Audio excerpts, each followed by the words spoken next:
Hi guys, welcome back again to my YouTube channel. So guys, bago natin simulan yung tutorial, make sure nakasubscribe ka, click the notification para updated din sa mga tutorial natin guys. Guys, magandang umaga, magandang tanghali, madahapon, madagabi, kung anong oras mo ito napapanood itong video to.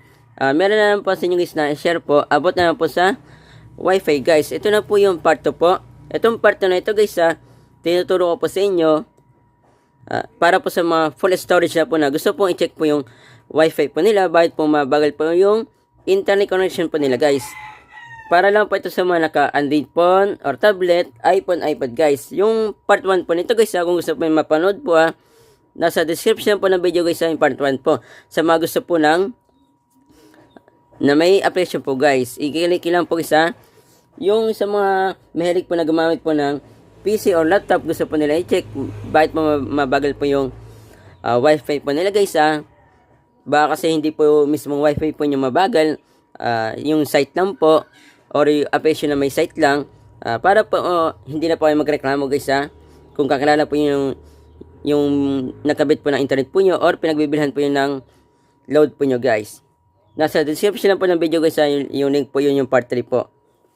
Dito na po tayo sa part 2 po. Naka-premiere po ito para po nakapokus po sa part 1 guys Dito po sa part 2 na ito guys depende nga pala po sa inyo kung ano po yung Wi-Fi po nyo. Katulad po sa akin guys, naka Wi-Fi router po. Ito po yung wala pong SIM po. Simulan po natin guys kasi may dalawang uri po na Wi-Fi router po na fiber po At simulan po natin guys kay PLDT. Di ba kay PLDT Fiber, Converge Fiber, meron po nakalagay po dito guys na box po yun, pangalan po nila guys.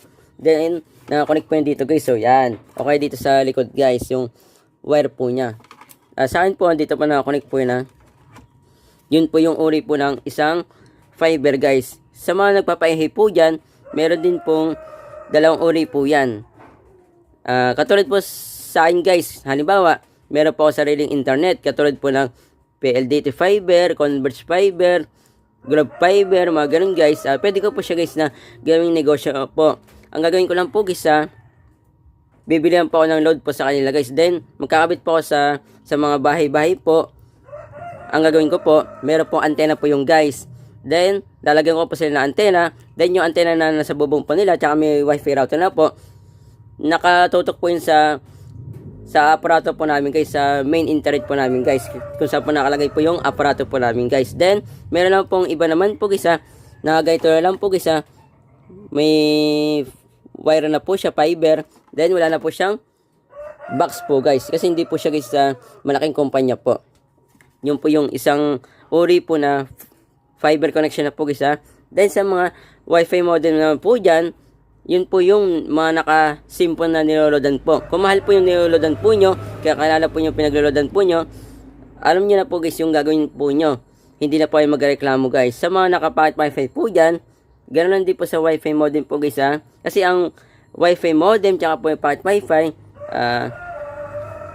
pwede po siya guys na ilagay po sa power bank para po maging wireless po siya. Yung pocket wifi naman guys, wireless na po talaga siya guys, kasi meron po siyang battery. Hindi po ito sa wifi modem, kailangan pa pong i-connect po sa power bank para po gumana po siya guys Ituturo ko na po sa inyo guys kung paano malaman kung wifi lang po ba yung mabagal sa atin, yung internet po niya, or yung application po na may site lang, or yung site na niya guys. Unang step po, ang gagamitin po natin, kung naka-Android phone po kayo or tablet, iPhone, iPad, dapat pa mabilis po siya sumagot po ng internet po guys Halimbawa, pinakabit po niya is 15 Mbps. Katulad po sa akin guys, 15 Mbps po siya. Dapat po mga 40, 45, mga ganun guys.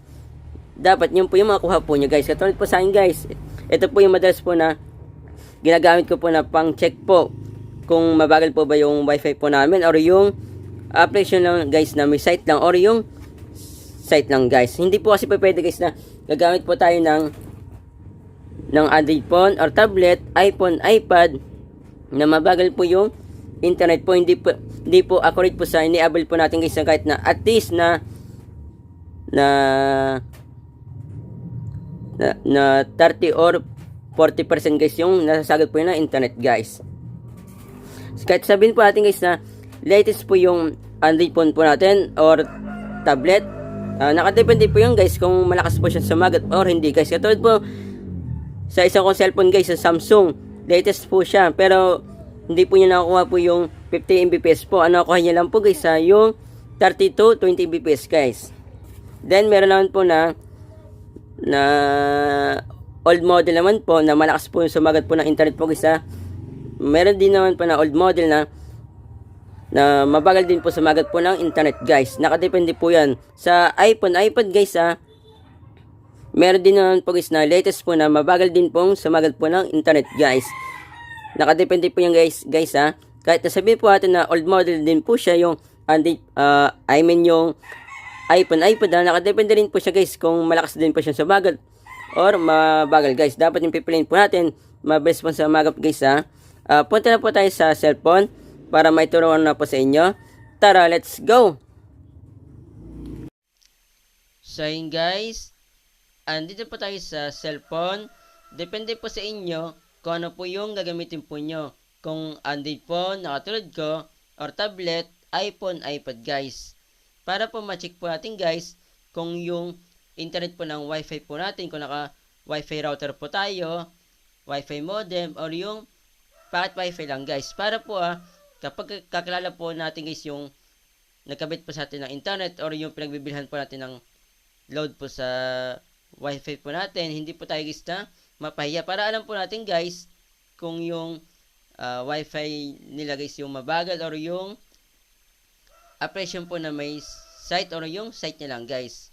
Punta po tayo sa any browser po. Sa mga di pa po nakakalam guys madami pong browser po sa Android phone or tablet, iPhone, iPad guys. Katulad po sa akin guys, dalawa po siya. Isa po itong Bitmate guys. Bitmate guys. Then ito pong Google Chrome guys. Sa mga di pa po nakakalam guys dito po ako madalas na mag-browser. Kaya dyan po tayo pupunta guys. Alam po yun ng karamihan guys na madalas po na manood sa akin guys. Punta po tayo dyan. Dalawang site po yung bubuksan po natin po para ma-check po natin guys. Dito po type po natin dyan ay speed test. Saan po meron na po na i-type. Yung part 1 nito guys kung gusto po yun ng meron pong application po guys nasa description lang po ng video yung link po yun. Para po i-click nyo lang po sinishare ko na po itong video nito para po sa mga nagtitipid po sa storage or yung full storage na pero gusto nila i-check po yun kung ba yung mabagal guys. Ito po siya, speed test by Ookla guys. Click po natin yan.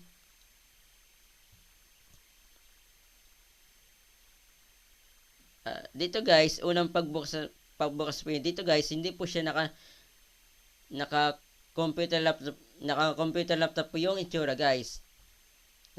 Ito po yung di pa po naka-computer laptop po yung itsura guys Continue on the web lang po natin yan guys.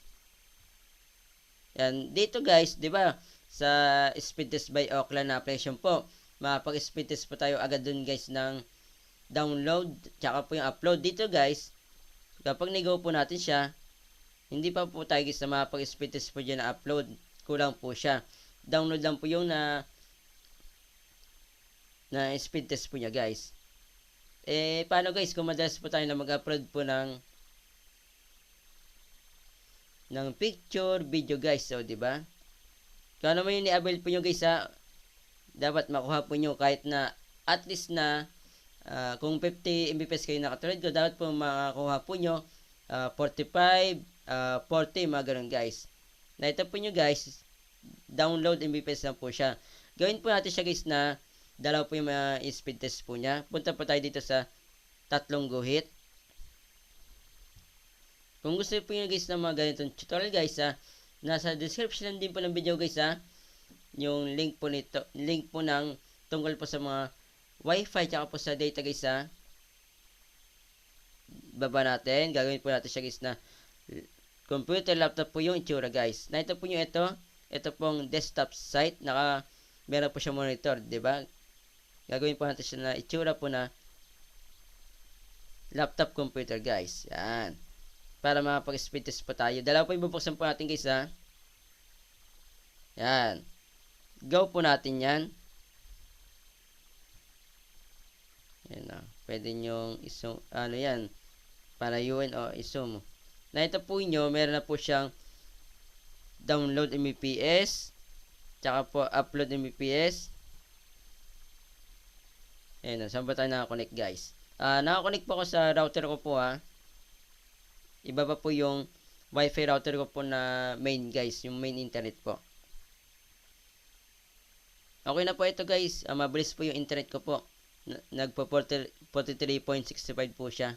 Yung upload po ay 24.45. Okay na po yan guys. Basta yung download po malapit po sa pinakabit ko guys na Mbps yung pinili ko guys. Yung sinasabi ko po na 50 Mbps guys. Then plus na po tayo.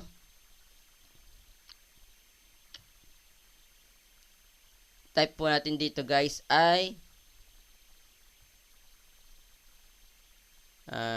alalahanin ko lang guys, nakalimutan ko lang.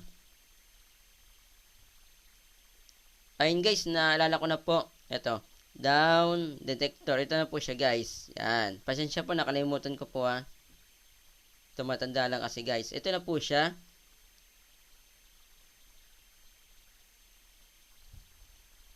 Kasi guys, sa application po na speed test by Ookla, magkasama po sila guys ng down detector guys.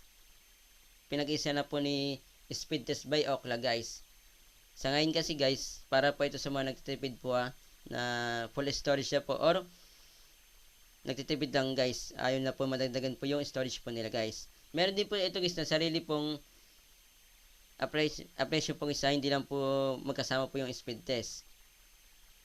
Meron din po siyang sarili. Dito guys, may ito po nyo baba. May ito po nyo dito guys. Ayan o. Kapag meron po siyang ganyan, ayan o, ganyan pong kulay dilaw po siya. Ibig sabihin po, may problema po yung site po nyo guys. Katulad po sa akin, naka PLDT fiber po. Ayan o. Kaya po siya 24 yung ping po niya. Mabagal po kasi. Ano. Para hindi po kayo agad na magreklamo, 'di ba guys?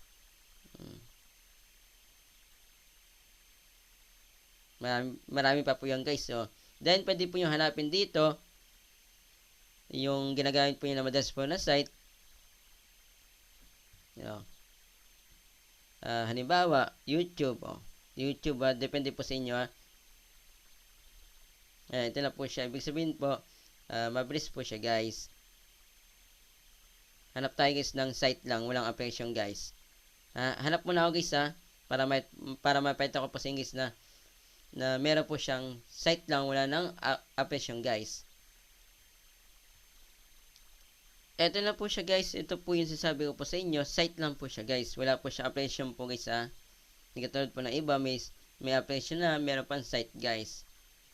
Yan. Ibig sabihin po, mabilis po itong site na ito guys. Yun lang guys yung share po sa inyo.